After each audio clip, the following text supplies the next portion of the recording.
NerdandSon.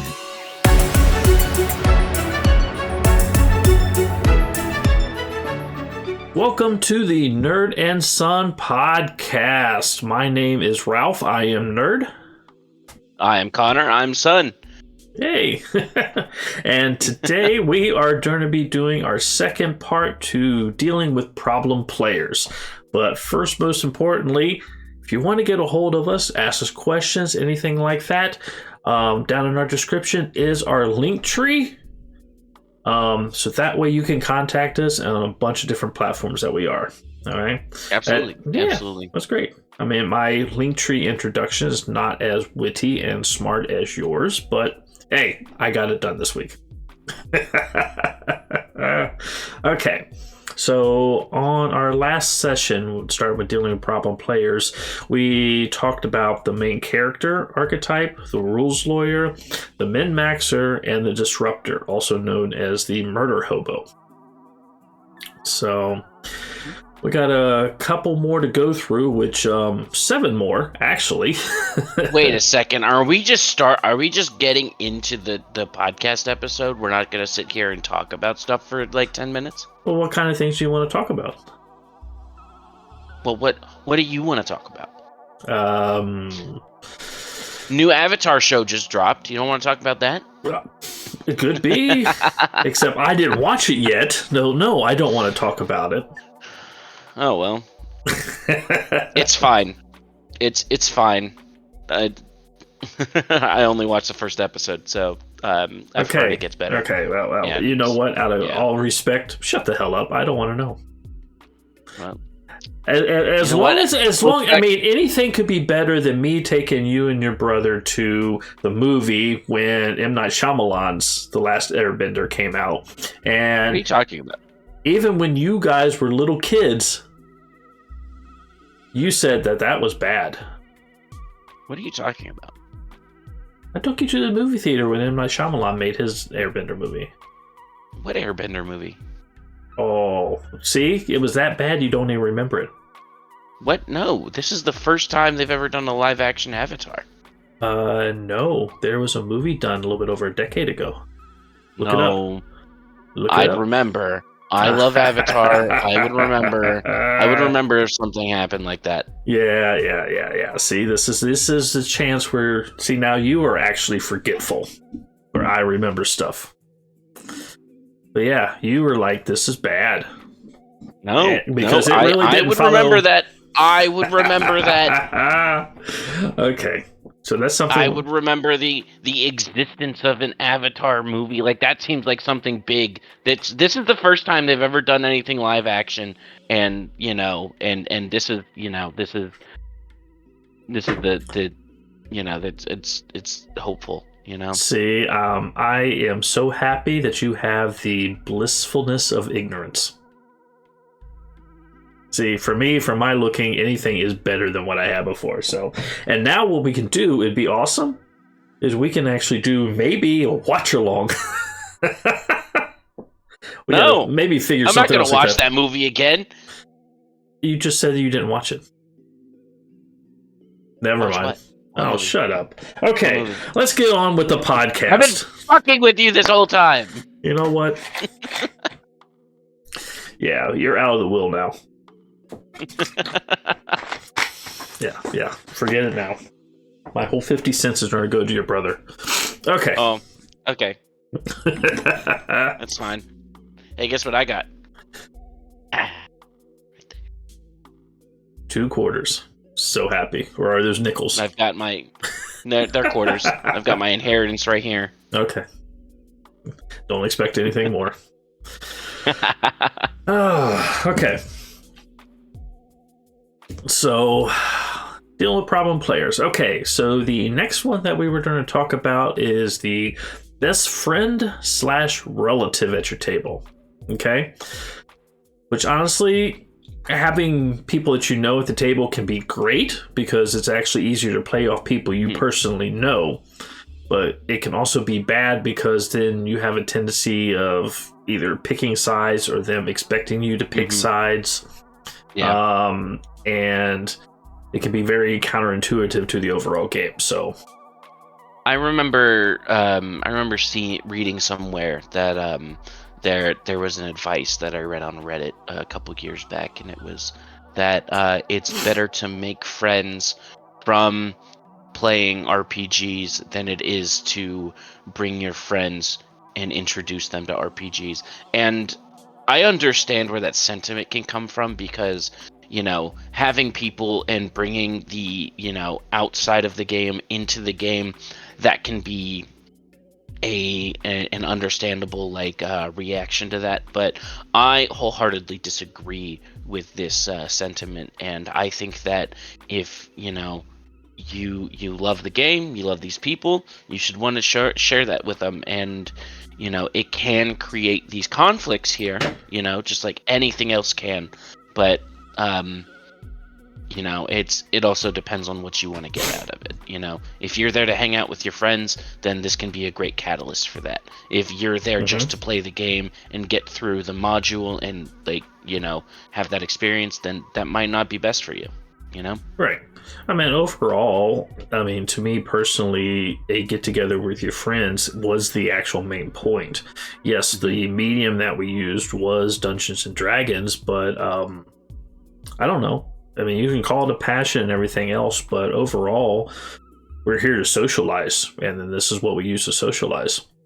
So, because in the end, we want to actually have fun with our friends. So, but yeah, you can have a couple issues. I can see where this could be an issue.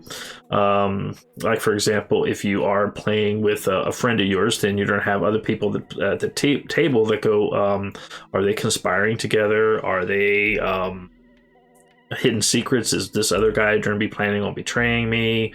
There's a whole bunch of other things that can actually go on because you have that close relationship. The answer to that question is yes. I am conspiring with them, and I'm also conspiring with you, and I'm also conspiring with all the other players. That's how this works. Oh, fuck this. I'm quitting and just putting on my tinfoil hat. Okay. Dragons don't exist. No. But, my whole thing is there a solution? No, it really depends if it's a problem or not. Like what you're saying, if this is the way you want to run your game like this. If you don't, then run your game differently. But, it's just an issue that could pop up, but I don't know. It's not an issue so much with a game. It's more a social issue that comes up when you have any group of people, and a lot of the things that we consider problem players or problem actions and stuff are really just problems that show up in any group of any social setting, and it's just how humans work. It is. It is. It's just, a good example is our family. We all get along. We have a good time when we're out, but I will quote my wife, when you're with your son too long, you guys become a lot to handle. I took that as a compliment, but yes, so unfortunately you are cursed with my personality, so I apologize for that. Yeah, you should be. I demand reparations. Okay, sure. That's you'll get the 50 cents in the mail. Woo! Okay. So, this one is starting to be fun. Okay, next type of problem player is termed the goldfish. Okay. The problem: the goldfish loves your game, but is very easily distracted. They derail your sessions in well-meaning ways, but generally get caught up in out-of-game discussions. And honestly, to people with that same type of personality, will lend to everybody going ahead and just talking about everything else except for the game. So a 4-hour session, you might get 20 hours of game time. And I love the example that you are doing right now. What? Exactly. So, have you ever been trying to do a description of a scene, or you're trying to have an NPC discussing, and meanwhile you are noticing that one player that is making the dice stack. Mm-hmm. Yep. This is your goldfish, you know? Mm-hmm. This is a this could be a lot of things, you know. Maybe they're just not interested in the game, and you can talk to them about, you know, maybe your intentions with playing are not aligned. Like I talked about with the last one, you know, maybe they want to hang out and just be with friends, but you want to play the game, you know. Exactly. Or maybe they are, you know, neurodivergent, and they are actually paying attention, but they have to be doing something with their hands. I understand that, you know, and like, yes, that there is could why be a they lot of invented things. fidget spinners. Yeah. So, which is it's a lot thing, and yeah, let's get on a generational discussion here, because a couple different things. And I'm going to say here, and I'm going to talk in generalities here, okay? With trying, and I see this in management a lot, okay? If I'm managing people which is my age or older, there's a lot more that I can actually focus on and do different things that way. If I'm actually managing a lot more kids your age, okay, I have to do it almost completely different, because their attention spans are kind of all over the place. And it's not necessarily their fault. It's the environment and the world we're actually into it's now. These damn phones! Old man yells at cloud. That's what you're sounding like right now. Yeah, well, actually what it is, I mean, since we now have instant access to all information, instant entertainment, boom, boom, boom, boom, boom, boom, boom, if that's the way you're raised, especially in your younger years, where this is where you're putting your personality and all your likes and dislikes, that's what your expectations are, and that's how you function when you get a little older. Not having that when we were younger, the way we look at things and deal with things is completely different. Not saying one is bad or one's good, but it's just different. There is a simple solution for this. Simple solution, okay? Hold up, let me set this up, because I just thought of a bit. Give me 1 second. You thought of a bit. Oh, see, this is where we played out time-wise and stuff like that. But yeah, I mean, it's not a bad thing. It's just a difference in our time. It's the same way when I was growing up. Let me say all right, all you have to do, interrupting Cal. Ooh. All right, so so what we have to do, right, is just put this up, and then you can say anything you want to anybody in Gen Z, and it'll be okay, right? You just got to be like, hey, you know, you walk into the dungeon, and the dank, just moss and everything, and it just is overwhelming, the pungent smell as you walk in, and there is no sound except the echoes of your footsteps and every creak and crack of your armor as you move around and shift in you, and the darkness is oppressive. Okay, for all the audio people right here, let me explain what he was doing. He was trying to describe a environment while holding up an endless runner up on his phone on the screen. It's called Subway Surfers. It's an endless runner. Put the respect it deserves. So, but yeah, I mean, like I said, I was talking generalities. Not everybody's like that. I mean, I don't know. And let me ask you a question, and let me explain where I'm coming from. When and you were describing that setting, I kind of lost focus visually. And then I just let my mind kind of draw a picture and everything for me, what I was saying. I was still looking at you, but my focus was mentally on the image that you were putting together. I wasn't relying on looking at the screen or anything like that. I don't know how you actually do things when people are describing stuff. Oh, I'm that person that is making the dice tower, but I'm paying attention. I have to be doing something with my hands. Oh, can't just sit quietly, comfortably. No, Yeah. like you're not. I know your sister Jalen actually thinks it's weird because I can actually just sit. And she says, "What are you doing?" I said, "I'm just sitting." She said, "Okay, why?" I was like, "Because I just shut my brain down. I'm just relaxing. And I can just sit and not do anything for like 15, 20 minutes just to It's recharge." called meditation. You're trying to reach You can call it nirvana. what you want, but yeah, I don't need to be distracted. I don't need those things at me all day long, every 5 minutes. So I don't know. Just different. Everybody's different. Everybody's different. So, okay. But as an example for a solution, just try to keep things entertained. If this is how the entire players are going, modify what you're doing to be a lot more interactive, and that will actually kind of keep their focus a little bit more. Absolutely. Okay? Instead of having something long and drawn out, just have more shorter sequences. So, all right. Now, the next one we have is called the strategist. Okay? Mm-hmm. Now, let me describe the problem of the strategist. Okay? Mm-hmm. And this is a person that wants to come up with plans that will actually foil all your encounters and make what you set up look totally bad. This person is not that player. Sadly, nobody told him this. The player can turn into the most turbulent encounters into a TPK or into a convulsive drag. So basically, Convoluted drag. That's what. convoluted. Yes, that's a big long word. I misread it. So basically, this is not somebody just trying to make a plan that's going to come up and win the day.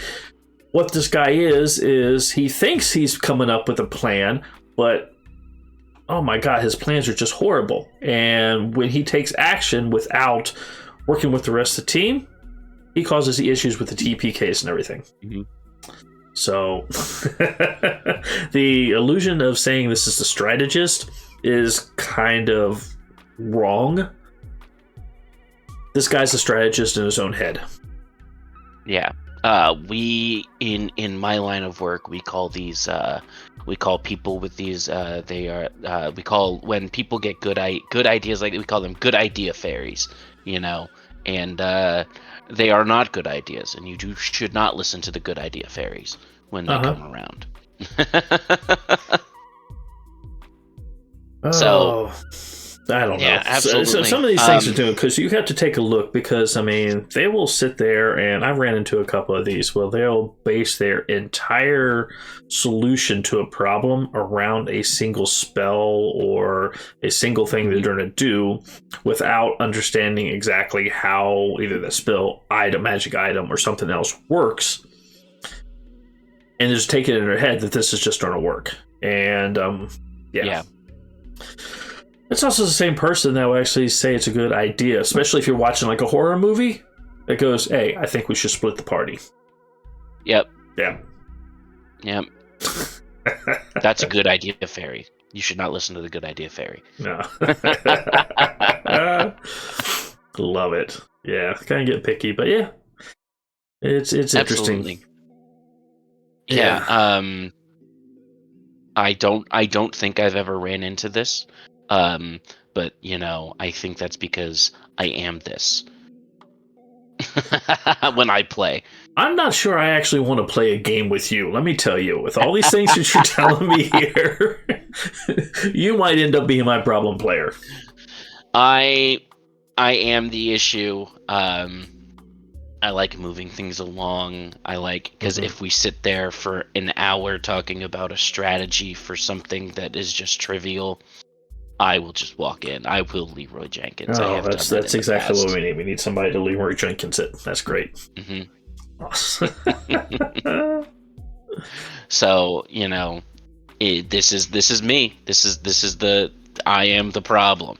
Oh, wonderful. Okay, that's something to look forward to. Okay. All right. So yeah.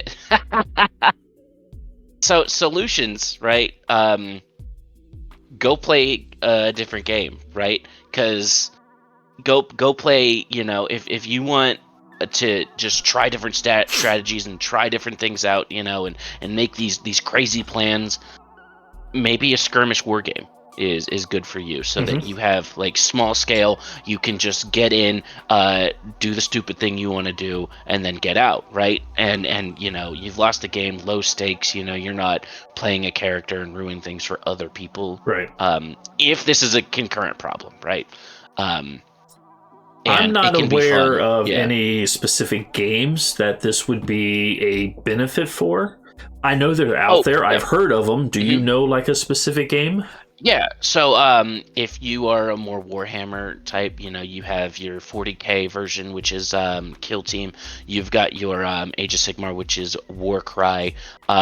You've got your one-page rules, which I like, is you've got your Age of Fantasy Skirmish and your Grimdark Future Firefight, right? And I like the little I can build a list in like 5 minutes, or centered around this stupid thing I want to do, and then go do it, and that can be a really fun, just the list building can be fun, and it can get that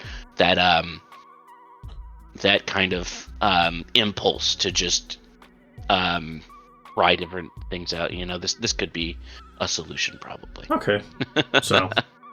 Yeah, I mean, I know there's different different games, different stuff out there to run that would be perfect for this, because I know there are some games that will just like, doesn't matter what they do, they just here to have fun, and sometimes the crazier, stupider stuff works because that's what it's designed to do. Or you could try to run a meat grinder, maybe. Maybe that would be something that like a Shadow Dark campaign. I was thinking more of like the original, like the old how old D&D has been described to me, where you have like a bunch of low level people, right? And you go into the dungeon and not all of them are going to make it out, right? Yeah, it was a different concept and everything back then. You weren't as tied to your characters. Now, when those editions started growing, that seemed to be more of a trend where people wanted to grow their characters for longer and longer. Not saying you didn't want to do that in AD&D second editions or anything like that, but it was a lot harder and a lot more difficult. And to actually maintain a character for long term, was a lot harder. So, but hey, it happened, but just wasn't as common. We'll go on. We'll go to the next one. Oh, this is called the Tone Deaf Player. Okay. The problem, and I'll read this one out here. The Tone Deaf Player is an excellent player. Unfortunately, it is for the campaign they're playing in, not the one being played by the rest of you. What? Exactly. What? It is the one that is actually running his own game, regardless of what is everything else going out there. So absolutely. It's the one that this is why this is the reason I explicitly talk about the tone and how I take everything seriously on the table and not above the table, right? And I think one of the issues with this is not properly communicating. You have an idea in your head of what you want in your perfect game, and if you don't communicate that well to your players, you're gonna feel like they're ruining the perfect image in your head when you are not actually the one. You have not communicated that, and they don't know that they're being a problem. On the flip side of that, if you have communicated that and they're still doing that, they're being an asshole. Right, if they're openly doing it. And I'm going to say that as a caveat because I mostly ran games most of the time, okay? So I'm the DM. But the few times I become a player, because the way my mind works and as broad as I'm actually thinking, I kind of fall into this category. Yes, I'm still going to do with the team and play with the team and stuff like that, but I'm also building my own game in my head based off what I would do in the situation, how I would DM the situation, what would be the best for the player to actually do. So I'm kind of thinking third party outside of the game while actually playing the game. So, not to do anything against everybody or ignore them, but the way my mind goes, I'm thinking like a DM, even though I'm a player. So I would sort of go into this category. It can be pretty hard to go from very wide to in decreasing your scope of what you're doing. So I think that the solution here is a communication thing, No, it is, and actually trying to be smart about it and everything. Because I mean, that's one of the issues I have being a player over being a game master. Because as a game master, I'm constantly doing something. I have 3 or 4 different things. I'm growing this idea, trying to play with this, talking to becoming this NPC for this player, planning 4 or 5 steps ahead. It's also why I like chess. Absolutely. Yeah. At the same time. Yeah, see, I love chess and trying to think that out. But when I sit there and I'm a player, I'm like, okay, I have to wait my turn. Yeah. I can talk and make chit chat and stuff and figure out what this person's doing. How do you want to do this? How can we work together good? But there's a lot of downtime to me. So and there's a lot of systems that are not T&D. Here's my what's the word? My advocacy for other systems. Go play a different system. But if there's a lot of systems that allow for a more dynamic, not just you take your turn now. I'm going to wait 45 minutes until it's my turn. There are ways that this can be handled. Yeah, there could be a couple different ways. Yeah, so I don't know. Just another situation and another thing which we say over and over again. Everybody is different. Yeah, absolutely. Hi guys, if you want to take a break from role-playing and watch someone burn their face off while eating hot peppers, head on over to YouTube at 13 Peppers and like and subscribe. And if you want to grow these peppers yourself, you can actually purchase these seeds at 13peppersbyralph.com. With that, have a good day. All right, so the next one we actually want to talk about is the control freak, okay? And this is basically a player that wants to take all chance out of the game. They get more than usually frustrated by a bad series of rolls or when their plans fail to come to fruition, okay? They're also the same type of person that also, even though everything is random, they still take it personally and they feel like they're being targeted, okay? And yeah, they are not happy if for some reason you want to use a counter spell when they cast something, so yeah. Yeah. Oof. Yeah, I'm not gonna lie to you. I have never played a high enough level game where counterspell is involved. We didn't really use it that often. It was not something I really cared to use because, I mean, I don't know. Well, it takes agency away from the players. Like they clearly have something they want to do, right? And especially in D&D, now I'm on this train. Now I'm on this train of hating D&D again, right? You've got me. The momentum is going, and it's you have the player gets the one thing that they get to do in that turn, and if you as the DM say fuck you, no, that's just bad. That's bad vibes. It is, and stuff like that too. So, as a DM, I really don't use it. To me, I'd rather have the NPC or creature, save out of the spell instead of using a counter spell because it just seems so wasteful. Now, if the players wanted to use counter spell, they could. I didn't stop them doing that, but I didn't really do it as a DM. But that's just honestly, that's just one thing. Yeah, go ahead. I'm sorry. Yeah, so it's like it's a difference of like what is going on, right? Because as the DM, you are involved in every single turn. You are constantly doing things. So if the players say "fuck you," no, that's a good move on their part. That is good vibes. But if you as the DM if you as the player get counterspelled and it's that one thing that you just did, no, now you have to wait 10 more minutes for your turn again. Yeah, or whatever. But yeah, I mean, counterspell is just one aspect of it that causes areas. But absolutely. Yeah, if you get a player that's just going to get frustrated when they can't roll high enough. Hold up. What's that? You've got some buzzing in your mic. Oh, that's because I tried to turn the phone off and somebody keeps calling me. Okay. Okay, hopefully that takes care of that. Hopefully. Okay, you hear it now? No. Okay, good. Professional recorders. Okay. Yeah.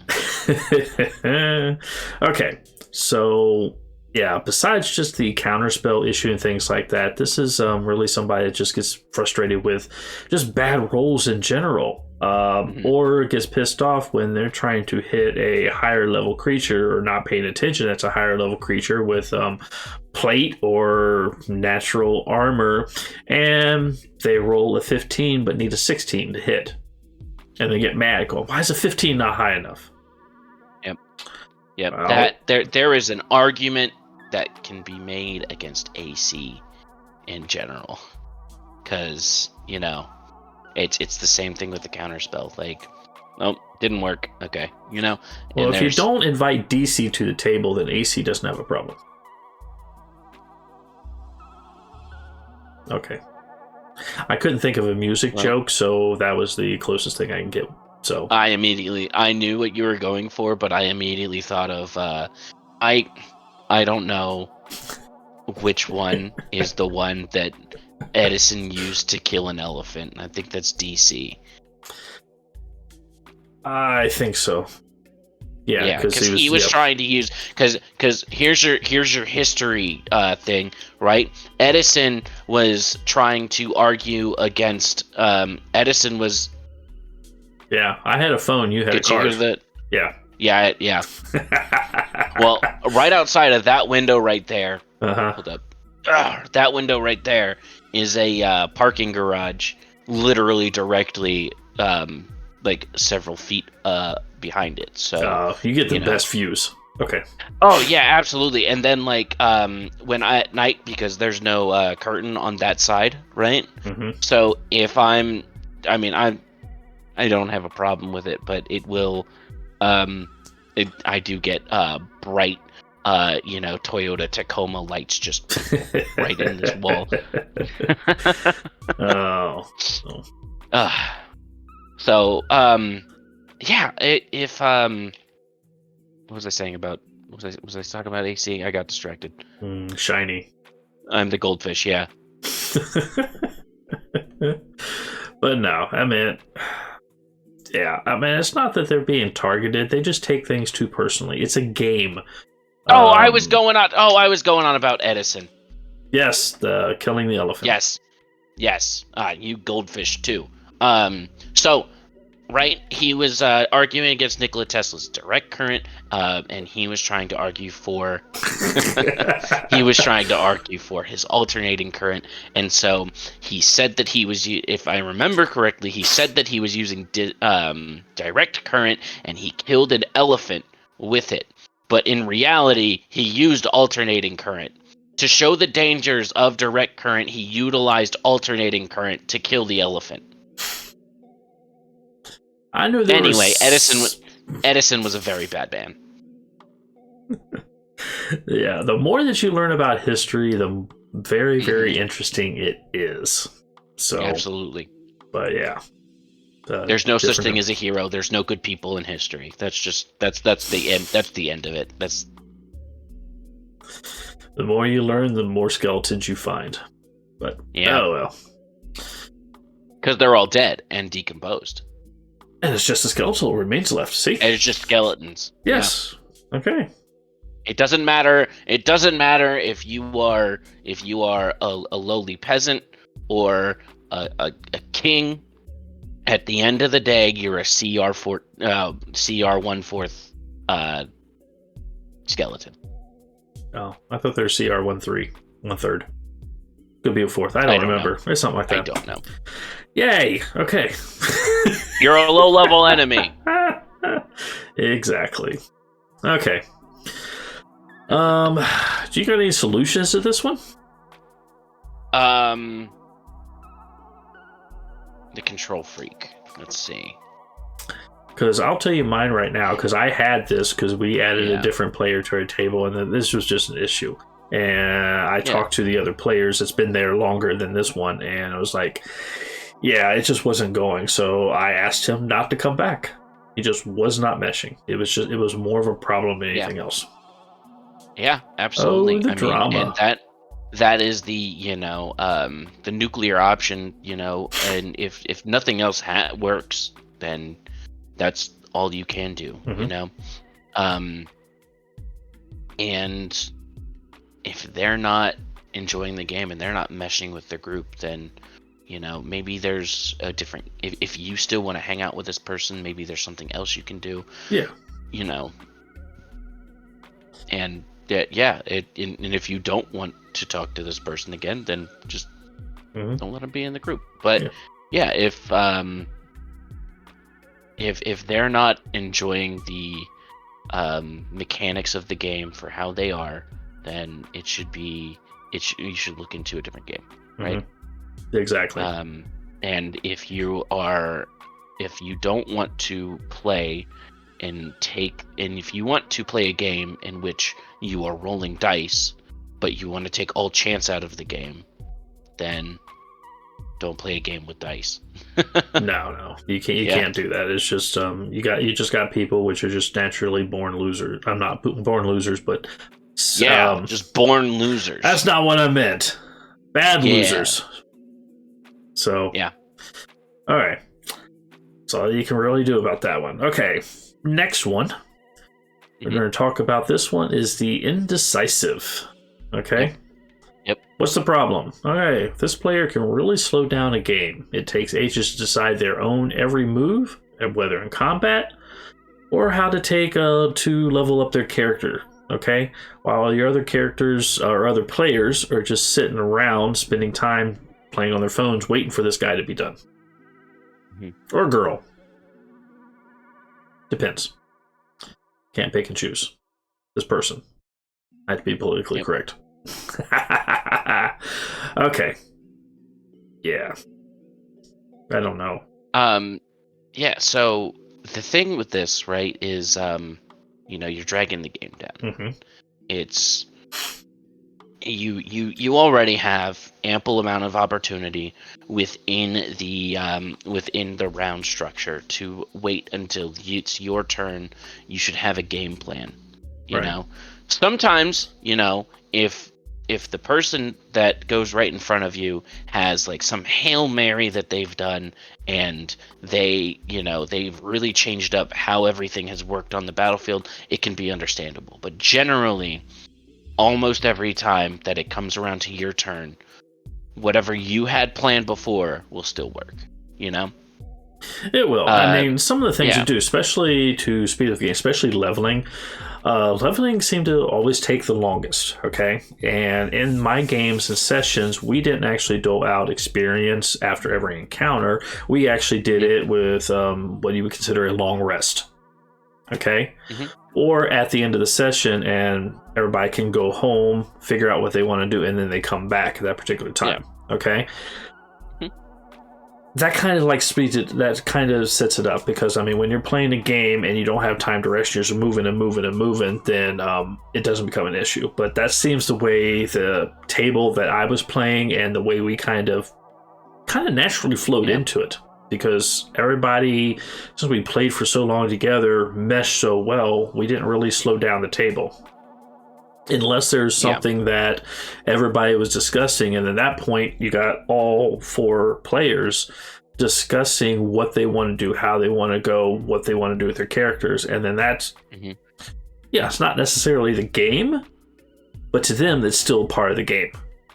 Okay? Yeah. DM just not really as involved, but then he can just sit there, listen to what, or at least I would do, is I would listen to what they're saying, what they want to do, and then I would think about ways of shaping the game once they do whatever they decided on. So, but to take it down and slow down and not be part of the game itself, or not be confident, it's I can understand at It can, first if yeah, you're not definitely. sure and this is like the first time playing and you're like, should I roll to attack? Should I cast a Yeah, spell? What kind of stuff?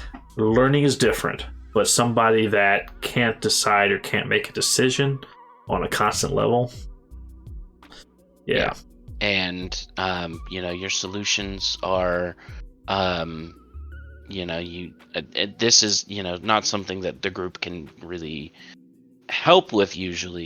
Usually that's the singular person. Just sit down and talk to them and be like, hey, you know, what can we do to help? What can we do? What can we figure out? And that can be a real it's really just a communication thing again, and it's Mhm. just talking to them, and um maybe they should play barbarian. Right.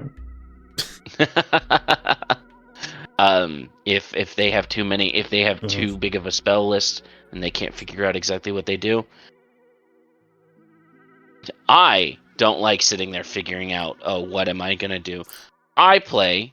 I like playing either barbarians or sorcerers sometimes, Uh-huh. because you don't have that many options. No, but yeah. That can still get complicated too, but regardless. Yeah. I don't know. It just depends on how to do that. And then part of this too is up to the DM, because the DM ultimately, to me, or at least my table, runs the table, controls the tempo and everything else.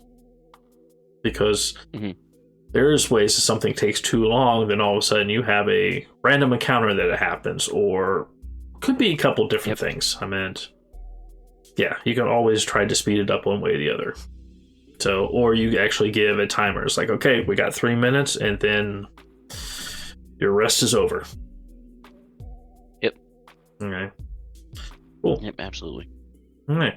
So, the last one, we got one more. Okay. All right. And this one is called the Backseat DM. Okay. Mm-hmm. Now, this is not the rules lawyer. Mm-hmm. Different from the rules lawyer, okay? Because this player believes they know the rules better than anyone else at the table. And this may or may not be true, okay? But it's Yep. not going to stop them fighting over every rule and everything they deem unfavorable, okay? There is definitely some overlap here with There the is rules some lawyer. on that too, but Yeah. this guy will actually tell you how to run the game, but is actually Mhm. unwilling to run one themselves.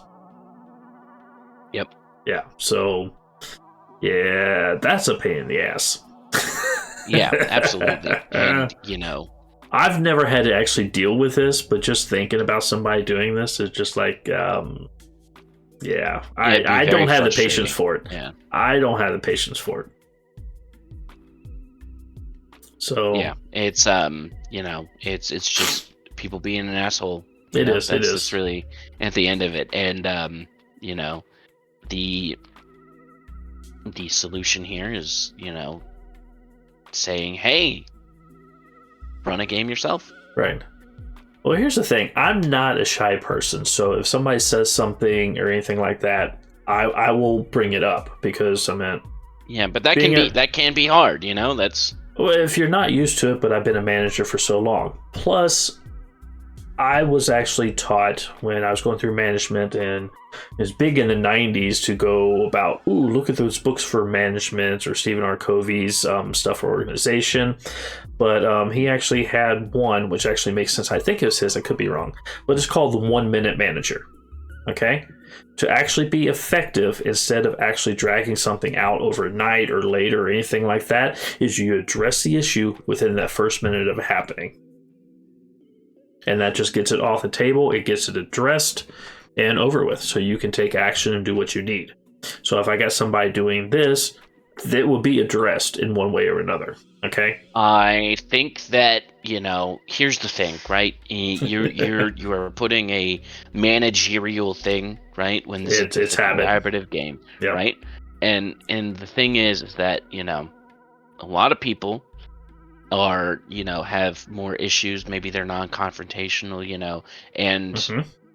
and sitting there and going, well, just confront them, like and that can be a bit of a, Oh no, it's not easy. It's something that Yeah. you have to learn and everything like that. But it's also too, it's not, as I'm saying, is like, hey, you're being an ass, you need to stop.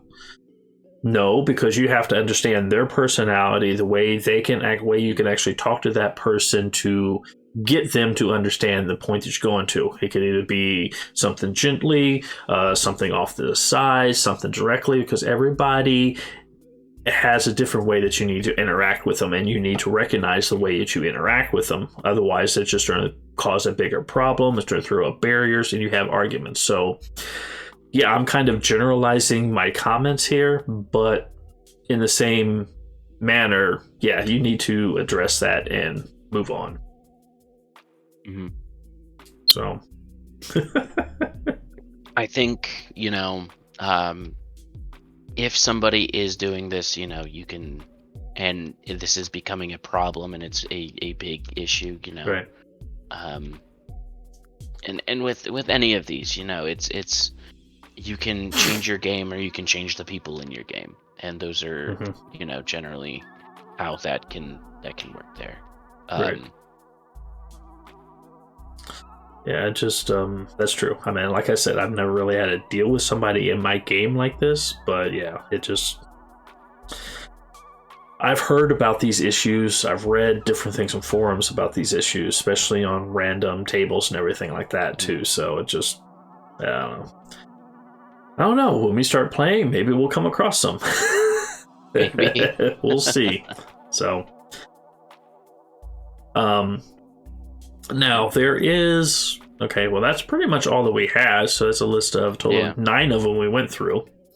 Actually, no. How many did we go? 7, 4. That's 11. We did 11 of them. 11 different characteristics. Now, these are not definitive. There is some overlap. There's some different ones. There's people that are combined. And then there's different extremes to each one. Some might have slight. Some might be off the scale. So these are just kind of ideas. And also, every player has a little bit of everything in them, and so you could have a really good player, but and they could just show a red flag at one point and you drop them. That's not like and you go, they're a problem player because they did this one thing. It's everything is gradients, everything is shades of gray, everything is complex. This is a social game, and as such, everything is a web of constant changingness and stuff like that, and it is not a simple binary solution here. Any social issue is a complex issue, and so the thing to keep in mind is just have a good time, and if they're not bringing you joy, change it to make it bring you joy. Exactly. I mean, that is perfect. It can't be any more truer than what you said right there. So now, as one of the final things here, when I was actually on Reddit and I was going through looking at different ideas, different comments people said, there's actually a different, one more additional character archetype that I want to actually put out here. And this is not from me, this is something I read. And this character type is called the Pouter. Like, boo-hoo, he pouts all the time, okay? And basically it's a player who checks right the fuck out after the first time something goes wrong. Yeah. That can definitely be an issue, and I think that there's a lot of good systems, good solutions to this, right? One of the ones that I really like is, the not binary that some modern systems have, and where you either get a gradient of a full success, like a critical success, just a success and a failure, like a failure with, or a success with a disadvantage, right? A failure with a positive that happens, or a full failure, right? And you have like the whole gradient, where it is you can have a mix of things, and you don't just feel, oh, I failed or I passed, and it's makes things more interesting, and makes things feel like you're doing extra, and that things are moving forward, instead of just, oh, you failed that, you know, oh, hey, your sword bounces off his armor and next turn, Well, also, too, this one right here, to me, is not really an issue with the actual game itself, but more of something personal that player brought to the table that's affecting them in their personal life, where they just don't have the time, the patience, or anything else. And they thought this would be an escape, but it didn't go the right way, and they was, screw it. It absolutely could be. But the thing is that, this to me immediately sounds like there are other issues, whether socially, whether something's they're bringing something from outside the game into the game, and this feels like there is something else going on other than they just are they want a power fantasy to escape something, or they you just fail a roll and feels bad, man, move on. There's a lot of things that this could be, and there's a lot of reasons that they could be bringing this energy into the game. Right. So I don't know. I just thought it was interesting when I read that I'd bring that up. So I was like, cool, okay. Absolutely, because it does happen, but it's the thing is that a lot of social problems, right? You have the problem, it shouldn't be called, we're calling this problem players, and we're calling this, a problem, right? But a lot of times it's all about the perspective, right? This is the behaviors that are being shown off are more symptoms of things that are happening, right? The problem itself is the symptom of the actual issue, right?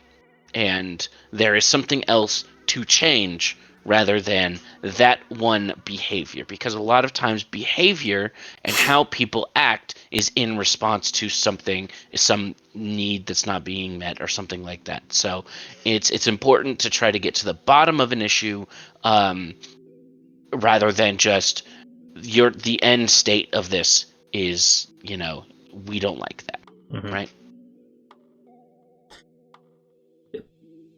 I agree. Yep. Cool. All right. Well, do you got any other comments or anything you want to do on this or whatnot? No. Okay. No. Yeah. Well, if that is that, then we can actually go to our final section, which is our encounter corner. Woo! Okay. What have you brought for us? All right, so I have brought something just a little bit different. Now, I started on this with a basic idea, and then it just grew and grew and grew. Okay, so now my letter this week was C, okay? Where is it? Where are the notes? It's not in the notes yet. Okay, all right. Okay, so now you'll see where the C is going to come into play here in just a moment. But okay, basically C is for Sismus. Cookie. It's good enough for me. Oh, I love Sesame Street. Okay. Sismus. Okay. This is the name of a level 12 rogue assassin, male tiefling. Okay. That has black horns, dark red,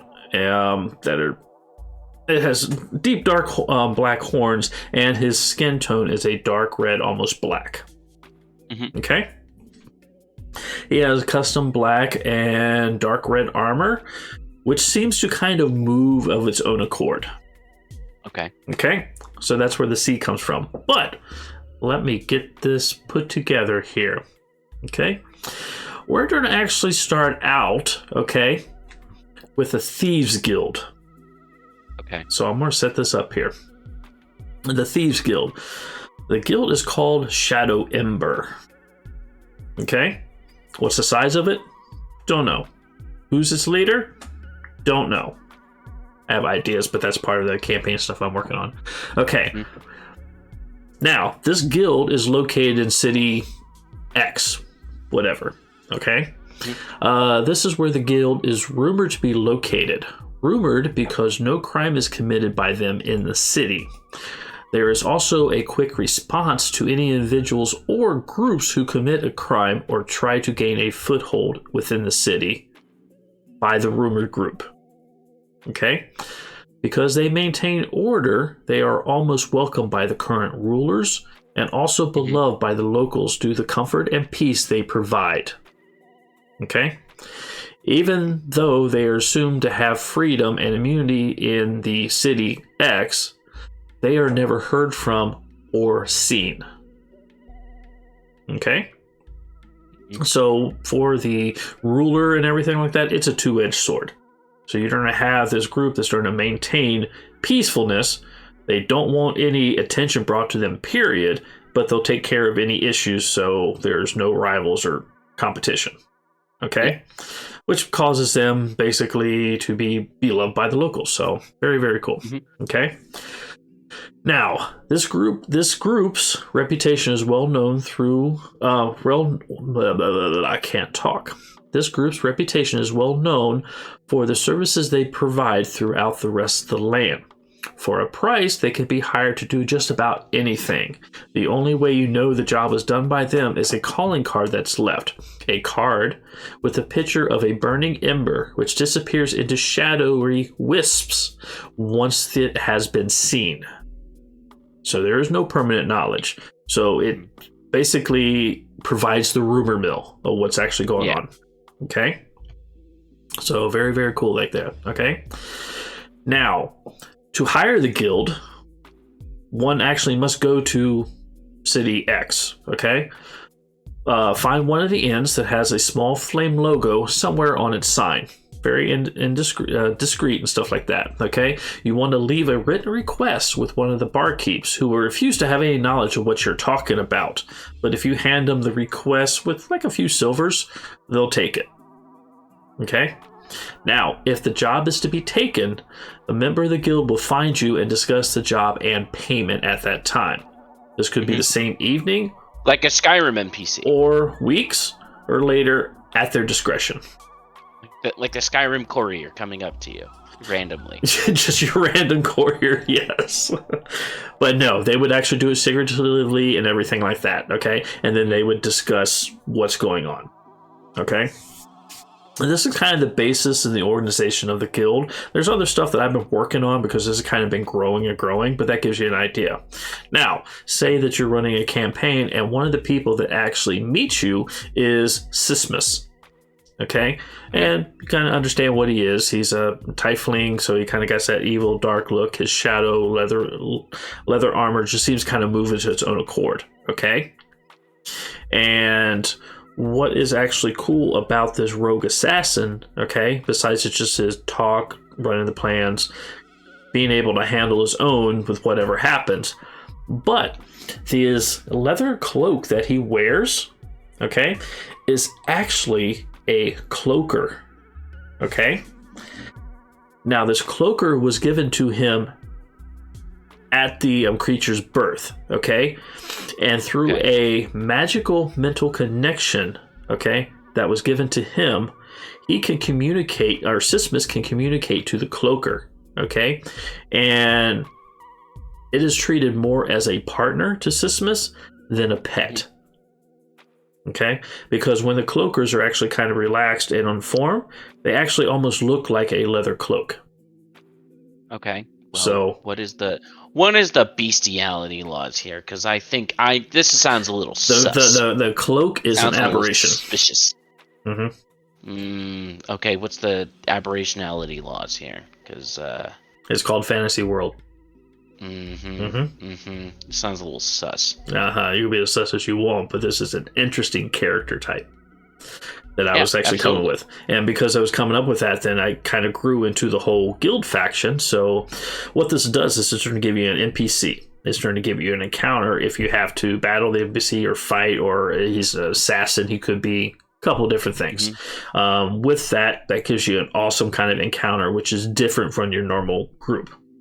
But also, too, this also gives you a interesting thieves guild, assassin's guild, or whatever you want to, and kind of gives you a bigger, broader aspect on how the guild is actually run.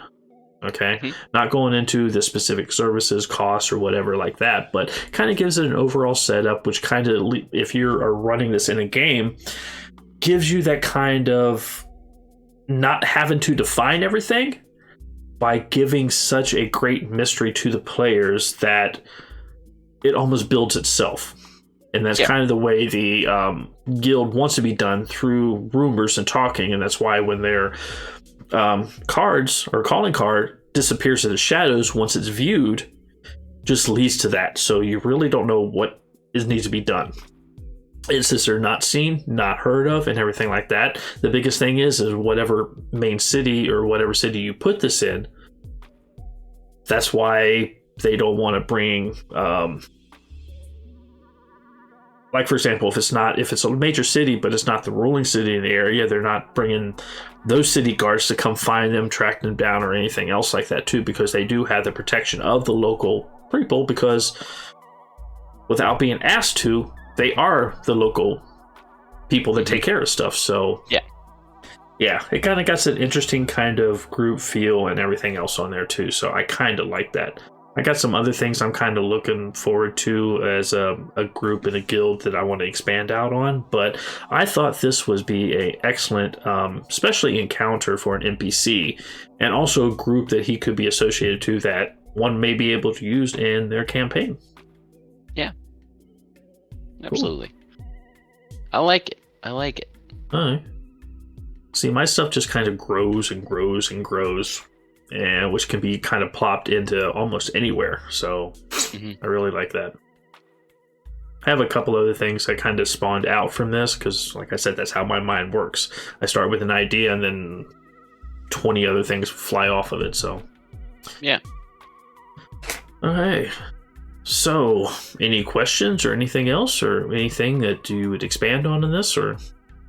No, not at all. Okay. I think that it is a very interesting, when we start talking about, I'm immediately thinking of, especially with what I brought up last week with like the, Barrett Ross and his cabal and trying to maintain order, and are they working with the Ember Rose, or are they in contention with each other?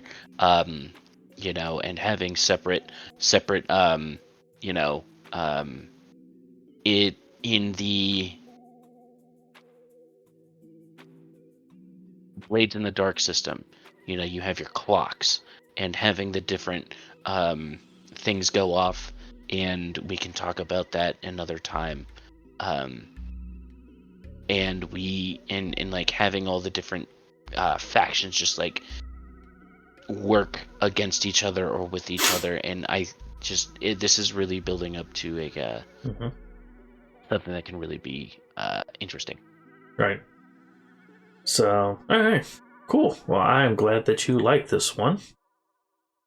So, yeah, because this has a ton of possibilities, a lot of things that can work. So, I really like it. Okay, cool. Well, with that, do you have anything else that you want to talk about, discuss, or anything? I don't have any pluggables. Pluggables. Yeah, but yeah. Okay. In the doobly-doo, I don't got anything, so that's all I really don't want to know about you plugging your doobly-doo. So. Oh, okay. Not a problem. So, all right. So I guess that's what we will call that here.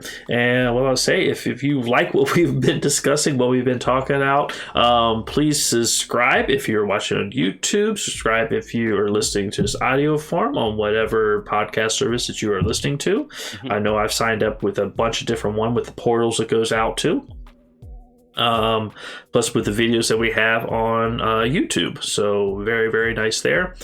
The other thing is down in the description, once again, will be our link tree where you can actually contact us on all the social sites that we need to do a better job on. We'll keep doing saying stuff on. that. I know we keep saying on it. it, and it's just bad. We need to, honestly, me and you need to come up with a calendar where we actually go, okay, this is this day, I'm posting something. This is this day, I'm posting something. Yep. Because with life gets in the way. Because besides this, I actually have another YouTube channel I run. Been doing that for years, and that is called 13 Peppers. That's where I eat spicy peppers, grow them in my own home garden, taste sauces, spices, and a little bit of everything else. And some of these videos that I did tasting some super hot sauces is with my son here, so those were fun to watch. But with it was, I can't say that it was a good time to record because I was dying. Oh, that's what makes it fun. So, all right. But other than that, I guess that's going to be it. So, my name is Ralph. I am Nerd. I'm Connor. I'm Son. Hey, and you all have a very, very good day. Yeah, what he said.